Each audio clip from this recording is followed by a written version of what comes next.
요즘 이제 성경 읽으라는 권면을 자주 드리지 못했는데 성경을 많이 읽으시기를 부탁을 드립니다. 특히 이제 요한복음과 시편 그리고 잠언을 많이 읽으세요. 성경을 읽을 때 하나님이 기적을 주시고 말씀을 들을 때 성령 하나님께서 역사하십니다. 오늘 이 말씀을 나눌 때 성령 하나님이 여러분의 마음을 만져주시고 하나님의 은혜가 여러분을 덮게 되기를 예수님의 이름으로 축원해 드립니다. 요한이 반모섬에 추방당했습니다. 거기 뭐 예수 믿는 사람이 있는 것도 아니고 요한이 사도인 것을 알아주는 사람도 없습니다.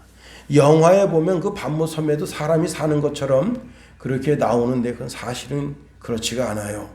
반모섬에 들어가 있는 사람들은 다 흉악범들이 들어가 있습니다. 그런데 요한이 주일이 됐어요. 주일이 되니까 예배 드릴 만한 장소를 찾습니다. 그리고 거기서 예배를 드리는데 환상 중에 예수님께서 모든 교회들을 돌아다니시면서 그 교회의 지도자인 목사들을 세우시고 성도들의 마음을 만져주시는 것을 환상으로 보게 된 겁니다. 우리가 이렇게 주일 예배 드릴 때 우리 마음이 새로워지고 영이 새로워지는 것은 성령 하나님께서 여러분의 마음을 만져주시기 때문에 그런 겁니다. 하나님은 한 사람의 영혼이 온 천하보다 귀하다 그렇게 말씀하십니다. 누가복음 9장 25절에 보니까 사람이 만일 온 천하를 얻고도 자기를 잃으면 무엇이 유익하겠느냐 말씀하십니다.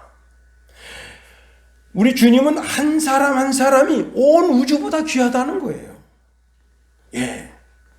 그러나 사람이 결국은 이제 시간이 지나면 생명이 죽음으로 끝나게 되어 있는 겁니다. 그러나 하나님의 자녀들은 영원히 살게 해주신 거예요. 우리는 예수님의 강림, 즉 재림을 기다리는 사람들입니다. 우리가 성경 읽기를 게을리하고 또 예수님을 부끄러워하면 예수님도 우리를 점점점 멀리 하시고 예수님도 우리를 부끄러워하십니다. 그리고 내게 복 주시는 것을 멀리 하셔요. 하나님을 가까이 하는 것이 예수님을 가까이 하는 것이 우리의 복이 되는 겁니다. 누가복음 9장 26절에 이렇게 말씀하십니다. 누구든지 나와 내 말을 부끄러워하면 인자도 자기와 아버지와 거룩한 천사의 영광으로 올 때에 그 사람을 부끄러워하리라 말씀하십니다. 우리가 사람 앞에서 예수님을 부끄러워하면 예수님도 사람 앞에서 우리를 부끄러워하신다는 거예요. 우리가 사람들 있는 데서 예수님을 자랑스럽게 생각하면 예수님도 온 천하 만민 있는 가운데서 나를 자랑스럽게 여기신다는 거예요. 우리는 언제든지 예수님 최고, 예수님 최고예요 그러면서 예수님의 영광을 높여 드려야 하는 겁니다. 우리 예수님이 이 땅에 오실 때 그리스도로 오셨어요. 그리스도라고 하는 것은 세 가지 일이 있어요. 첫 번째 일이 뭐냐면 선지자 일이에요. 그리스도라고 하는 말은 그리스도라고 하는 말 속에는 세 가지 일을 해야 된다는 거예요. 예수님이 가르치는 일, 다시 말하면 그것을 선지자직이라 해요. 선지자직은 가르치는 거예요.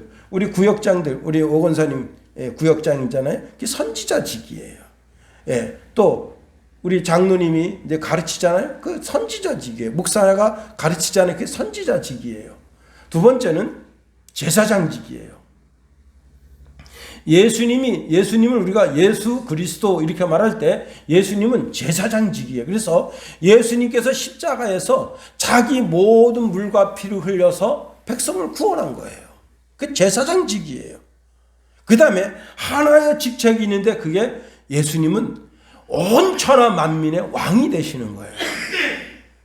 그래서 이것을 그리스도의 세 가지 직책이다. 그리스도의 세 가지 일이다. 첫 번째 일이 선지자, 가르치는 일. 두 번째는 제사장직. 예수님 십자가에 달려 돌아가시는 게 제사장직이고, 그 다음에 예수님께서 모든 천하 만민, 지금 죽어서 땅속에 있는 사람들이나 하늘에 있는 사람들이나 모든 사람들의 왕이 되시는 그걸 왕직이다. 그렇게 말하는 거예요. 왕직. 세 가지 일을 하셔야 되는 겁니다. 그런데 왕직을 수행하려면, 왕이 되려면 왕이 다스리는 백성이 있어야 되는 거예요. 백성. 그 다음에 왕이 되려면 뭐가 있어야 되냐면 왕이 다스리는 땅이 있어야 돼요. 자, 이 땅에는 교회가 바로 예수님의 땅입니다.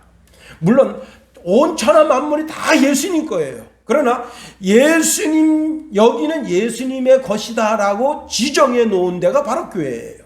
우리는 하나님의 백성으로 여기 모여 있는 거예요. 예수님의 백성으로 여기 모여 있는 거예요. 다시 말하면 예수님은 나의 왕 되심을 인정하는 거예요.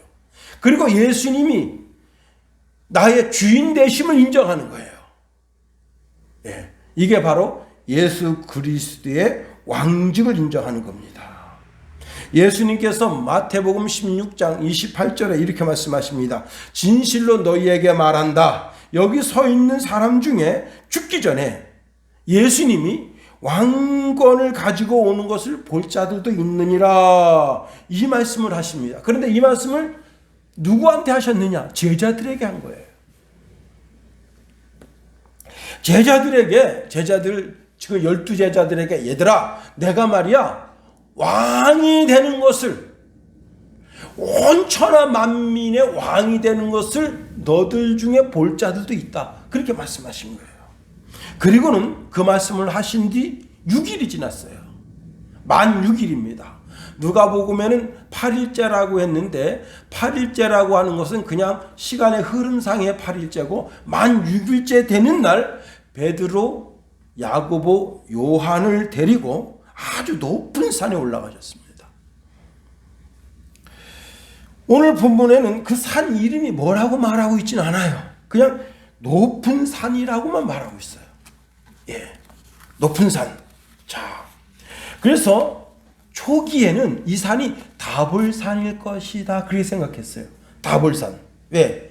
가버나움에서 가장 가까운 지역에 있는 산이 다볼산이에요. 그런데 최근에 와서 이 산이 다볼산이 아니고 헬몬산일 것이다. 그래서 여러분 제목을 이렇게 정한 거예요. 헬몬산에 임한 하나님의 나라. 예. 헬몬산은요, 높이가 2850m예요. 2850m니까 제가 이제 설악산을 가봤단 말이에요. 설악산 높이가 1188m예요. 1188m. 예. 아침 새벽에 4시에, 그러니까 3시 반쯤 오색 약수터 거기에다가 차를 대고 4시부터 올라갑니다. 그러면요, 4시간 걸려요. 예. 4시부터 올라갔으니까 4시간 걸리면 얼마쯤 되겠어요? 한 8시간이라 쉬엄쉬엄 쉬는 시간까지 하면 한 10시쯤 돼요. 예. 그럼 거기 올라가서 이제 이미 벌써 아침을 먹었어요. 아침을 먹고 거기 올라가서 이제 간식을 먹고, 그리고는 내려오는데 몇 시간 걸리느냐? 14시간 걸려요. 14시간. 왜? 이 설악산 가장 긴 코스로 내려오는 거예요. 그게 제일 힘들어요. 제일 쉬운 게 뭐냐면 오색 약수터로 올라갔다가 오색 약수터로 내려오는 게 가장 쉬워요. 두 번째, 오색 약수터로 올라갔다가 한계령으로 내려가는 게 6시간 걸려요. 그게 제일 만만한 코스예요. 그 다음에 제일 어려운 코스가 오색으로 올라갔다가 이제 그 설악산 그 입구 신흥사 있는 데까지 가는 거예요. 그게 14시간 걸립니다. 제일 어려운 코스는 뭐예요? 신흥사에서 올라갔다가 설악산 대천봉 갔다가 다시 내려가는 것. 그거는 하룻밤 거기서 잠을 자야 되는 거예요. 그 대천봉에다가 우리 하룻밤 자겠습니다. 그렇게 예약을 해야만 잘 수 있어요. 그냥 못 자요. 예. 예약하는 사람만 재워줘요. 그것도 많이 재워주는 게 아니라 200명인가 그래요. 자, 그런데 한라산 높이는 얼마냐? 2000m 정도 됩니다. 1947m예요. 백두산은 얼마냐? 예. 요즘 잘못 쓰여진 것 같은데 2593m예요. 그러니까 헬몬산이 2800m니까 엄청 높은 거예요. 그 끝까지 올라갔다고 생각되진 않아요. 예수님이 베드로, 야고보, 요한을 데리고 그 헬몬산 꼭대기까지 올라가지 않았을 거예요. 근데 헬몬산 그 산 꼭대기에는 항상 눈이 있어요. 여름에도 눈이 있어. 예. 거기서 그 얼음이 녹아서 그게 물이 쫄쫄쫄 해서 요단강에 흐르고 이스라엘 지역의 물을 공급해주는 그런 생명수가 되는 겁니다. 시편 133편 3절에도 보면 헐문의 이슬이 시온의 산들에 내린 같도다. 거기서 여호와께서 복을 명령하셨나니 곧 영생이로다 말씀하십니다. 이 헐물산을 구약에서는 시온산이란다. 시온산. 시온산은 다른 말로 말하면 은혜의 산이다. 또 베드로에 의하면 베드로는 베드로후서 1장 18절에 이 산을 거룩한 산이라 했어요. 자, 예수님께서 예수님과 그리고 3명의 제자를 데리고 이 산에 기도하러 올라가십니다. 그런데 제자들은 피곤해서 이내 잠들었어요. 자, 그러다가 한참 잠들었다가 눈이 번쩍 떠보니까 예수님만 계신 것이 아니고 거기에 말로만 들어갔던 베드로도 있고, 그리고 베드로는 율법의 대장이죠. 구약 율법의 대장, 선지자의 대장이 누구냐? 엘리야입니다. 왜 엘리야가 거기서 세 분이서 뭔가 이야기를 하는데 예수님 얼굴이 사람이 그렇게 희귀할 수 없을 정도로 얼굴이 환하게 빛나고 예수님 입은 옷이 사람이 희귀할 수 없을 정도로 희게 빛나는 거예요.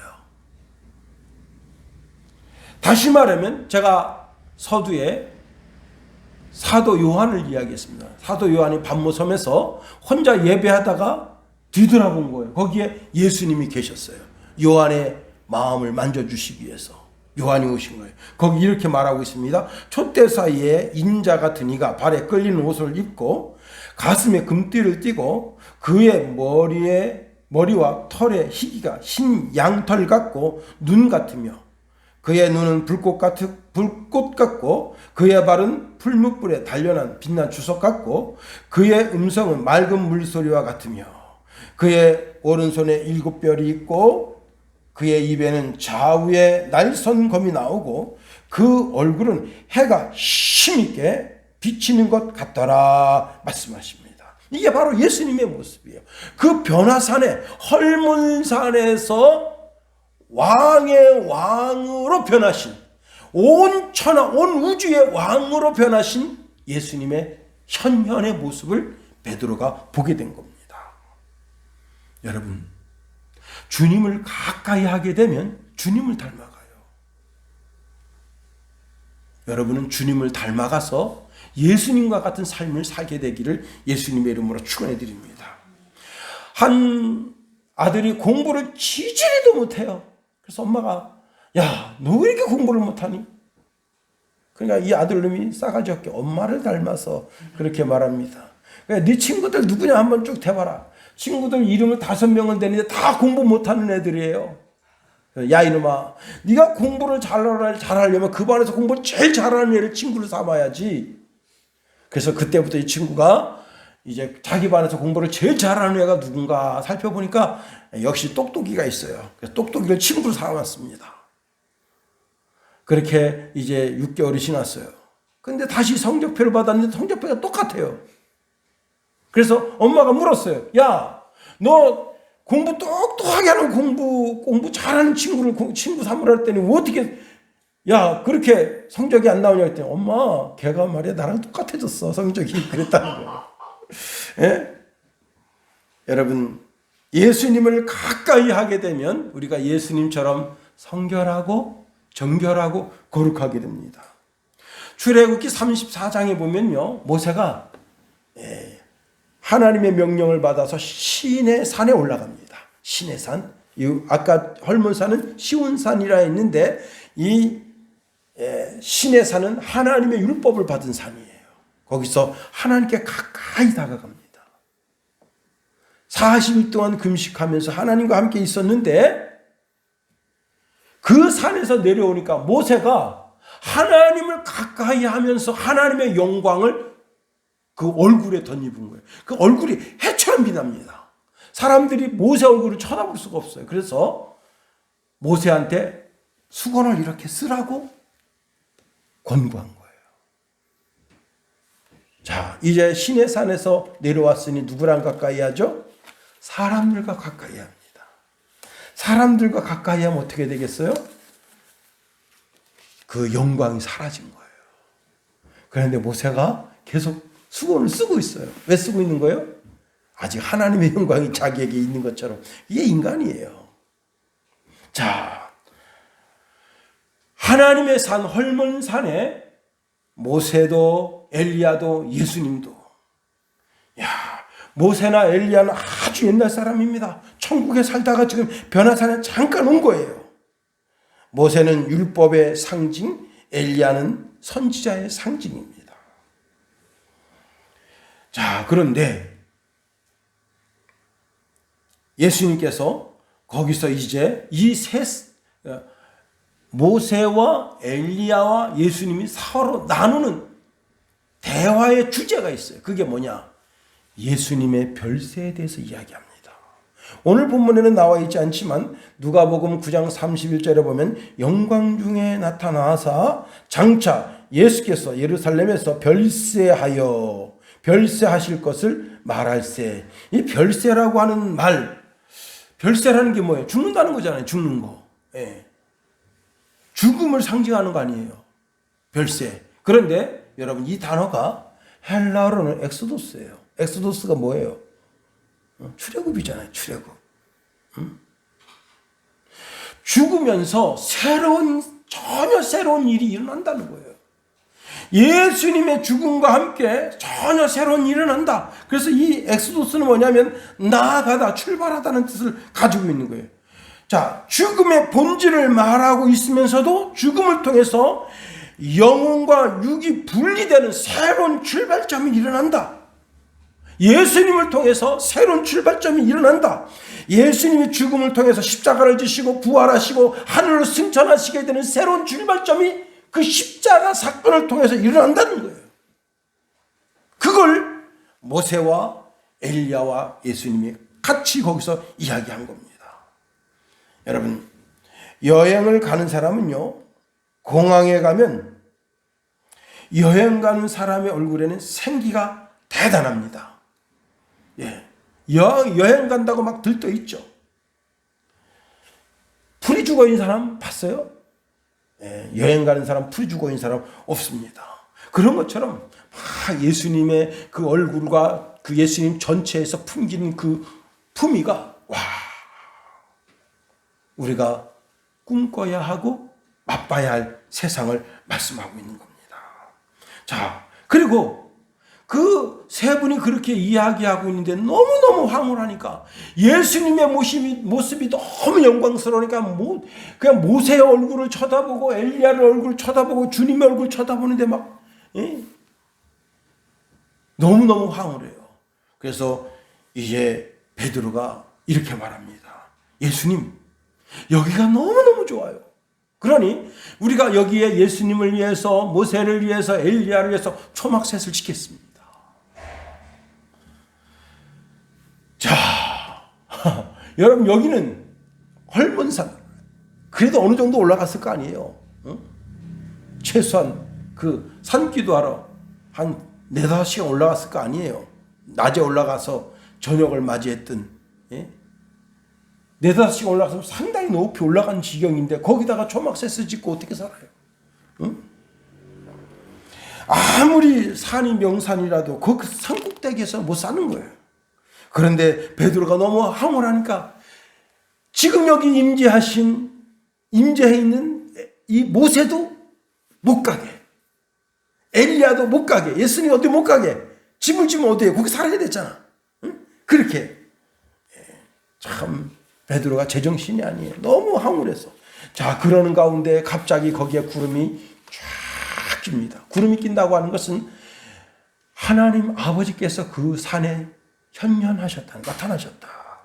구름이 쫙 끼는 가운데 거기 음성이 들립니다. 오늘 보면 5절에 보니까 이는 내 사랑하는 아들이요 내 기뻐하는 자니 너희는 그의 말을 들으라. 그 베드로, 야고보, 요한이 그냥 혼비백산해 가지고 땅에 납작 엎드려 가지고 죽은 사람들 다 떨고 있어요. 그런데 주님께서 오셔서 베드로를 만지시면서 이렇게 말씀하십니다. 일어나라. 두려워하지 말아라. 자, 이것이 오늘 본문의 내용입니다. 이 본문의 내용을 통해서 우리가 세 가지로 한번 살펴보려고 하는 겁니다. 첫 번째는요, 예수님께서 하늘의 왕권, 즉 천국이 임하는 그 왕권을 회복하시니까 그것을 바라본 베드로나 야고보나 요한은 그 기쁨을 주체할 수 없었다는 거예요. 자, 제자들은 높은 산에 천국이 임하니까 너무너무 좋은 거예요. 그러나 그 높은 산 꼭대기에다 초막셋을 짓겠다? 주를 위해서, 하나는 모세를 위해서, 하나는 엘리야를 위해서 그렇게 하겠다? 여러분, 너무너무 황홀하니까 그렇게 고백한 거예요. 마음이 천국 되면요, 죽을 먹어도 행복하다. 마음이 행복하면 어떤 욕을 먹어도 감사하다.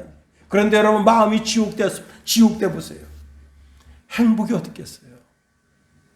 마음이 지옥돼 보세요. 불평, 불만이 가득하게 되는 겁니다. 그러나 여러분, 마음이 천국돼 보세요. 사도 바울은 감옥에 갇혀 있어요. 근데 빌립보서라고 하는 편지를 쓰면서 빌립보 교회 성도들에게 말합니다. 주 안에서 항상 기뻐하세요. 내가 다시 말합니다. 여러분 기뻐하세요. 데살로니가전서 5장에 보니까 성도의 본분이 뭐냐? 항상 기뻐하는 것이 성도의 본분이다 말씀하고 있는 겁니다.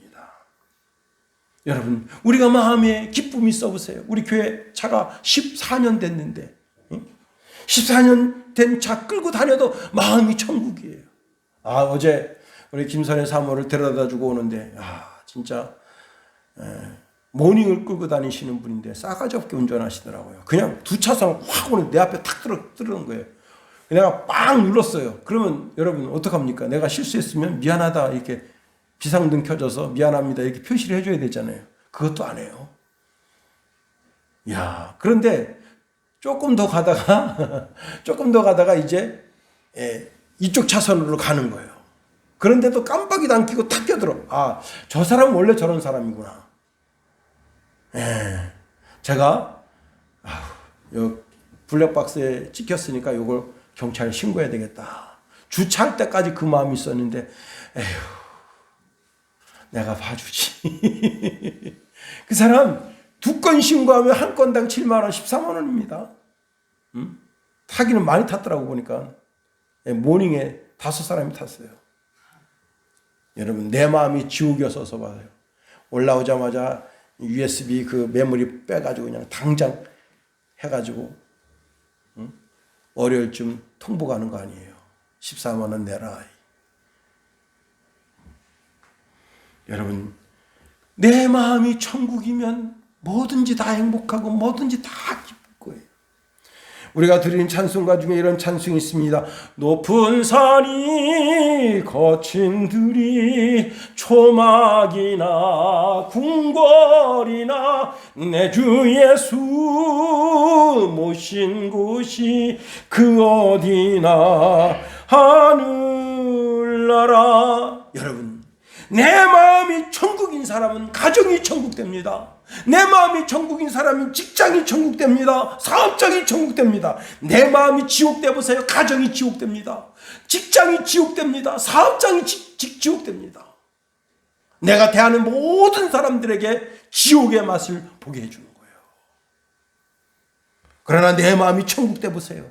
모든 사람이 그 사람을 통해서 천국을 맛보게 되는 거예요. 오늘 예수님이 여러분 심령 가운데 왕으로 주로 임하셔서 여러분 마음의 천국이 되게 되기를 예수님의 이름으로 축원해 드립니다. 예수님께서 이렇게 바리새인들이 예수님께 물었습니다. 하나님의 나라가 어느 때 임합니까? 예수님 말씀하십니다. 하나님의 나라는 볼 수 있게 임하는 것이 아니요 또 여기 있다 저기 있다 하고도 못하리니 하나님의 나라는 너희 마음 안에 있다 했어요. 우리 마음에 마귀가 다스리고 있어요. 마귀가 내 마음을 줄이 들고 내 마음을 주관합니다. 그러면 다 지옥되는 거예요. 그런데 내 마음에 예수님이 나를 다스리고 있습니다. 그러면 그 사람 천국 되는 거예요. 유대인들은 하나님의 나라가 임하는 것이 어떻게 임하는 것이 하나님의 나라가 되느냐 생각했냐면 당시에 메시아가 와가지고 이 로마 총독 빌라도를 죽이고 로마 군인들을 죽이고 그리고 이스라엘 나라가 독립하는 그런 것을 해주면 그가 메시아라고 생각한 거예요.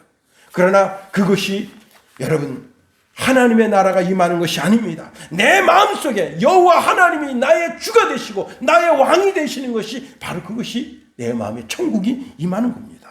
예수님이 답을 주십니다. 너희 하나님의 나라는 너희 안에 있다.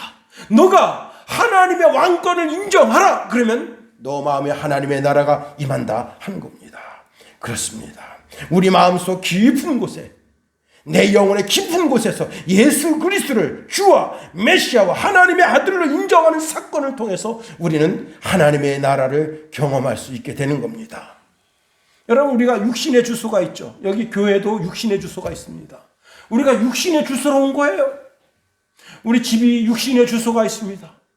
시골집도 육신의 주소가 있어요. 간청리길 29-9 여긴 효제길 34 다 육신의 주소가 있는 거예요. 모든 사람들이 다 자기 육신의 주소를 찾아갑니다. 영혼의 주소가 있는 거예요. 영혼의 주소는 어디냐? 바로 천국인 거예요. 영혼은 육신은 죽으면 다 흙으로 돌아갑니다. 영은 죽으면 천국으로 돌아가도록 영적인 주소가 그렇게 돼 있는 거예요. 육신의 주소는 흙으로 가도록 돼 있는 거예요. 요한계시록 21장에 보면 천국에 대해서 말씀합니다. 요한계시록 21장 4절에 보니까 모든 눈물을 그 눈에서 씻기심에 다시는 사망이 없고 애통하는 것이나 곡하는 것이나 아픈 것이 다시 있지 아니하리니 처음 것들이 지나갔음이라 말씀하십니다. 자, 우리 육적 주소가 있어서 이제 예배 마치고 내 육적 주소가 있는 집으로 가는 것처럼 내 육신의 삶이 다 맞춰지면 영혼의 집인 천국에 가게 돼 있다. 두 번째로 이 세상이 너무 좋으면 안 돼요.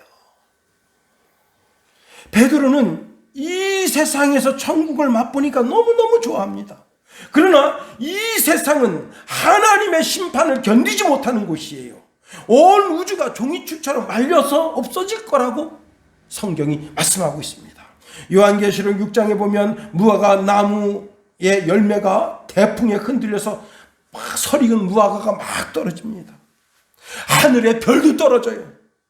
그리고 하늘이 두루마리가 말리는 것처럼 말려서 떠나가고 산과 섬들이 요동치며 자리를 움직이게 됩니다.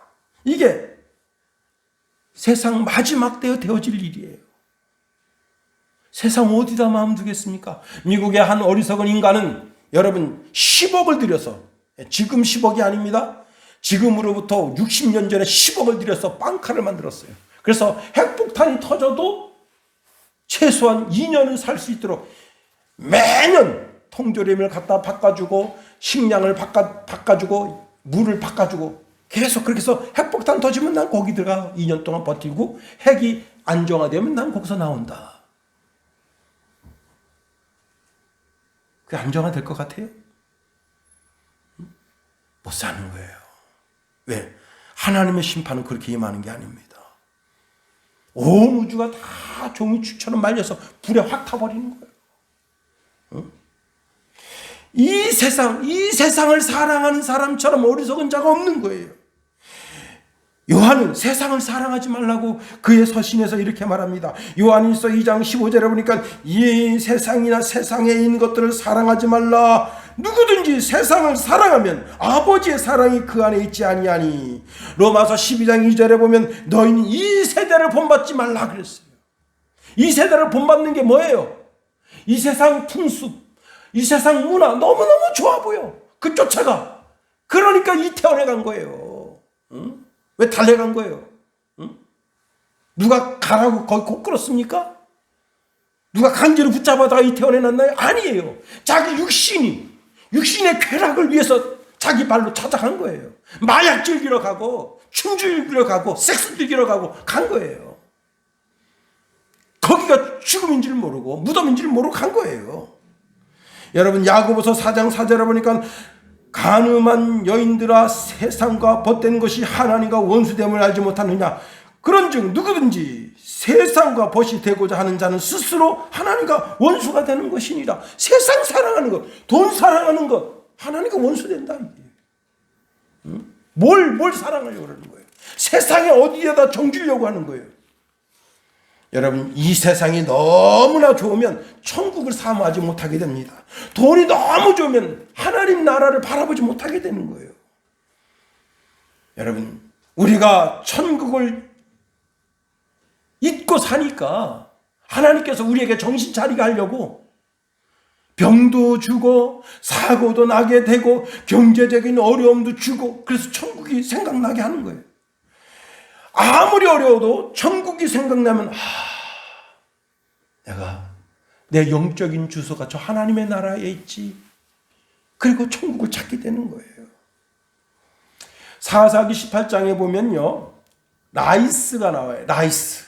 이 라이스라고 하는 이 성읍 사람들은 아주 한가한 사람들이에요. 아무 부족함이 없어.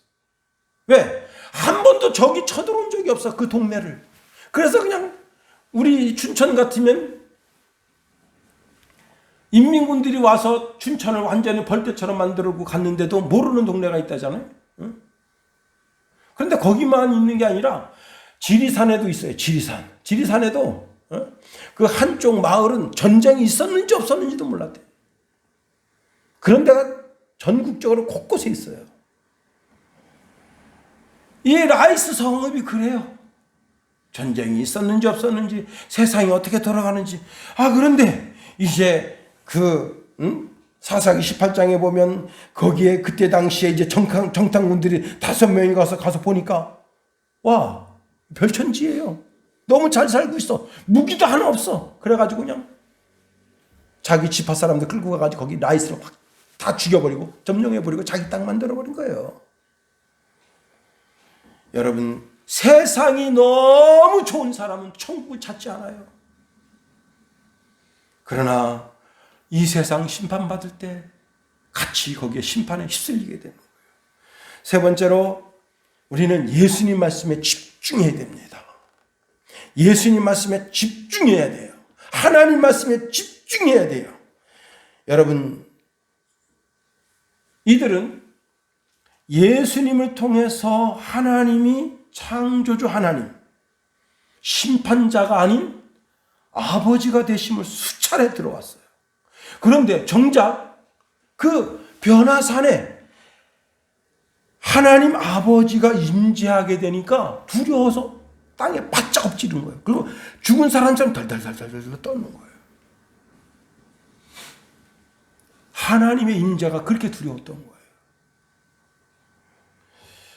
자, 헬몬산에 구름이 빽빽하게 임했습니다. 구약의 말씀을 쭉 보면요, 하나님이 임재하실 때 구름이 쫙 임재해요. 여러분 지금은 이제 우리가 간청리 갈 때 굴다리 지나가서 그런 맛을 못 느끼는데, 그 배우령 넘어갈 때 여기 춘천에 비가 억수같이 내리는데 그 정상에 올라서면요 구름이 저 밑에 있고 해가 쫙 있어요. 참 그 신기합니다. 간청리를 이렇게 넘어서도 그 밑에를 보면 그 구름이 밑에 그냥 쫙 깔려 있어요. 신기하죠. 응? 하여튼지 간에 그 헐몬산에 그냥 구름이 빽빽하게 임해 있는 그런 가운데 거기서 하나님의 음성이 들립니다. 그 음성이 이런 음성이에요. 이는 내 사랑하는 아들이다. 내 기뻐하는 자다. 너희는 그의 말을 들어라. 세 가지 말씀을 듣게 됩니다. 자, 이 제자들도 거기서 하나님 아버지의 음성을 처음 들은 거예요. 그 변화산에서. 그러니 얼마나 감사하고 얼마나 고마운 거예요. 자, 첫 번째는 베드로가 주는 그리스도시요 살아계신 하나님의 아들이십니다. 그렇게 고백했는데 자기 고백이 확증되어지는 순간이에요. 야, 예수님이 정말 하나님의 아들님이시구나. 하나님 아버지도 인정하시는 분이구나. 내가 그동안 믿어왔던 그 삶이 헛된 것이 아니구나 하는 것을 확증하는 시간이에요. 여러분, 그러니 얼마나 기쁘고 얼마나 즐겁고 얼마나 감사한 순간이 되겠습니까? 그런데 그 하나님께서 이렇게 말씀하십니다. 너희는 예수님의 말씀에 집중하라. 이렇게 말씀하시네요. 우리 한번 7절 다 같이 한번 읽어봅니다. 7절 시작. 예수께서 나와 그들에게 손을 대시며 이르시되 일어나라 두려워하지 말라 하시니 5절 시작. 말할 때에 호련히 빛난 구름이 그들을 덮으며 구름 속에서 소리가 나서 이르시되 이는 내 사랑하는 아들이요 내 기뻐하는 자니 너희는 그의 말을 들으라 하시는지라. 너희는 예수님 말을 들어라. 이게 예수님 말씀에 집중하라는 거예요. 여러분, 자, 바로 예수님의 말씀, 그 말씀을 들어야 영생에 이르게 된다는 사실입니다. 하나님은 예수님의 말씀을 듣는 자 외에 다른 자를 기뻐하지 아니하신다. 오직 예수님 말씀 듣는 자만 기뻐하신다는 거예요. 하나님은 모든 그리스도인들이 예수님의 말씀을 듣고 그 말씀으로 인해서 영생을 얻게 되기를 간절히 원하신다는 사실입니다. 예수님의 말씀을 듣고도 말이야 방구야 그리고 흥흥대는 사람은 결국은 하나님 은혜 가운데서 떨어져 나가게 되는 겁니다.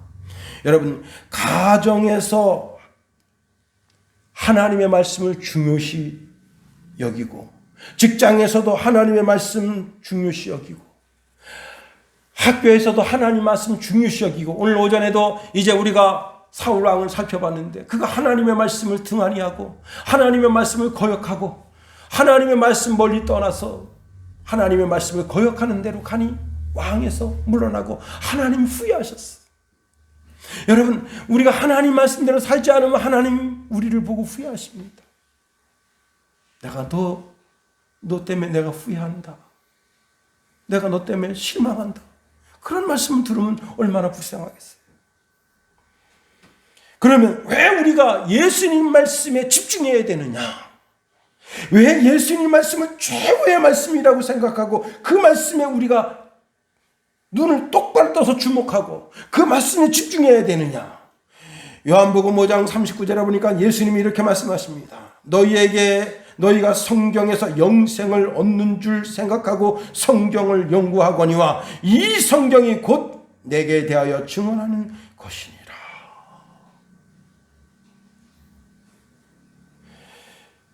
우리가 성경책이 있는 이유가 뭐예요? 여러분, 성경책 같이 이렇게 딱딱한 책이 없어. 네, 이런 참 여러분, 세상에서 이렇게 무식한 책이 없어. 가장 많이 보급됐음에도 불구하고 가장 안 거지는 책이 성경이. 왜? 육적으로 보니까 이게 이해가 안 되는 거야, 이게. 아니, 이게 뭐 이런 책이 돼 있어? 그런데 영적으로 보니까 이게 내 영혼을 살리는 책이에요. 내 영혼의 양식이야, 이게. 육신은 밥 먹어야 사는 것처럼 내 마음이 먹어야 될 양식이 이 성경책이에요. 그렇습니다. 여러분, 우리는 그리스도의 말씀을 듣는 것이 내 삶에, 내 영혼에 최고의 유익을 주는 것인 줄 알아야 돼요. 그래서 주의 말씀에 귀를 기울여야 되는 겁니다. 누가복음 16장 29절에 보니까 아브라함이 이르되 그들에게 모세와 선지자들이 있으니 그들에게 들을지니라 말씀합니다. 과거에는 모세의 말에 귀를 기울이고 선지자 말에 귀를 기울였어야 했었어요. 그러나 이제는 예수님 말씀에 귀를 기울여야 되는 거예요. 예수님 말씀에 우리가 집중해야 되는 거예요. 내 걸음 하나가 예수님 말씀 따라가는 신앙의 걸음이 되어야 되는 거예요. 이번 이태원 할로윈에서 한 경찰관이 시민들을 해산하는 목소리를 통해서 많은 사람들을 살렸습니다. 그런데 수많은 사람들이 그 경찰관의 말을 무시를 했어요. 경찰관이 목이 쉬었어요. 제발 여러분 해산하십시오. 제발 여러분 해산하십시오. 예, 알겠습니다. 우리 해산하겠습니다. 그 경찰관의 말을 듣고 해산한 사람들은 다 살았어. 근데 그 경찰관의 말을 무시하고 너는 떠들어라. 경찰관이니까 이런 소리 하지 하고 계속해서 거기 몰려들었던 그 사람들은 어떻게 됐느냐. 그날 그렇게 운명을 당한 거예요. 경찰관의 목소리를 들으니까 그 죽음의 현장에서 사는데 우리가 영원한 죽음에서 영원히 사는 삶의 터널로 가는 것은 오직 예수님 말씀뿐이다. 예수님이 이렇게 말씀하십니다. 요한복음 10장 3절 5절에 보니까 문지기는 그를 위하여 문을 열고 양은 그의 음성을 듣나니 그가 자기 양의 이름을 각각 불러 인도하여 내느니라. 자기 양을 다 내놓은 후에 앞서가며 양들이 그의 음성을 아는 거로 따라오되 타인의 음성은 알지 못하는 거로 타인이 따르지 아니하고 도리어 도망하느니라. 요한복음 10장 27절에 보니까 내 양은 내 음성을 들으며 나는 그들을 알며 그들은 나를 따르느니라. 오늘 제가 아침에 이제 새벽 예배 마치고 집에 가서 인터넷 신문을 보는데 필리핀인가 어딘가 하여튼 이제 2명의 여행 가이드가 이 정글 지역을 이렇게 들어갔습니다. 그리고 이제 여행객 30명을 쫄쫄쫄 데리고 이제 가는데 코끼리 무리가 이렇게 지나가고 있었어요. 근데 그 코끼리 무리 중에 한 코끼리가 사람 냄새를 맡은 거예요. 근데 그 코끼리 한 30명 정도 지나가는 그 속에 아기가 있어요. 아기를 보호하려고 이 코끼리가 이제 두리번 거리면서 사람 있는 데를 찾더니 사람들이 거기 숲에 이렇게 가만히 있는데 그걸 찾아오는 거예요. 이 가이드가 한 가이드는 그 코끼리를 쏠라고 총을 겨누고 있고 한 가이드가 그 코끼리를 향해서 명령합니다. 멈춰! 멈춰! 코끼리한테 명령합니다. 코끼리가 계속 달려와요. 이제 30m 가까이 왔어요. 그 다음에 이 가이드가 총을 보여줬어요. 총 보면서 멈춰! 멈춰! 그러니까 코끼리가 딱 멈춘 거예요. 자기가 한 발만 더 뛰었으면 그 코끼리 사살했다. 여러분, 그 코끼리가 지능이 높아서 이 사람이 뭐라고 떠드는지를 알고 멈춘 거예요. 하나님은 예수 그리스도를 통해서 우리에게 영생의 길을 말씀하십니다. 세상을 향하여 죽음을 향하여 내딛는 그 발걸음 멈춰라. 우리에게 말씀하셔요. 딱 멈추면 사는 거예요. 그런데 그 코끼리가 돌아서 자기 무리로 돌아간 거예요. 성경이 바로 그와 같은 겁니다. 영생의 길이 성경에 있는 거예요. 이제 말씀을 마칩니다. 우리는 주님의 음성, 예수님의 음성을 들어야 돼요. 여러분 집에서 행복한 가정이 되려면 남편들은 마누라 말을 잘 들어야 돼요. 자식들은 부모 말을 잘 들어야 돼요. 그게 행복한 가정이 되는 거예요. 교회에서는 다른 것 없어요. 목사 말을 잘 들어야 되는 거예요. 성경 말씀을 잘 들여다봐야 되는 거예요. 그래야 내 영혼이 살찌고 행복하게 되는 거예요. 여러분 그동안 성경 잘 안 읽고 등한히 했다면 성경을 잘 읽고 오직 예수님 말씀에 집중해서 여러분과 저의 영혼이 사는 길로 나아가게 되기를 예수님의 이름으로 축원해 드립니다. 기도하겠어요. 하나님, 우리를 붙드시며 인도하소서. 하나님의 크고 강한 능력의 손으로 붙잡아 주셔서 주여 변화산의 이 아름다운 영광 우리에게도 허락하여 주시고 우리도 예수님의 그 아름답고 놀라운 모습을 보게 하시며 하나님의 임재함도 느끼게 하시고 그래서 여기가 좋습니다라고 고백하는 그런 신앙의 고백도 하나님 앞에 드릴 수 있게 도와주시며 우리 마음이 천국되게 하시고 또 하나 아버지는 우리가 늘 주의 말씀에 집중함으로 말미암아 주님 음성 따라 사는 주의 신령한 백성 다 되게 도우시며 인도하소서.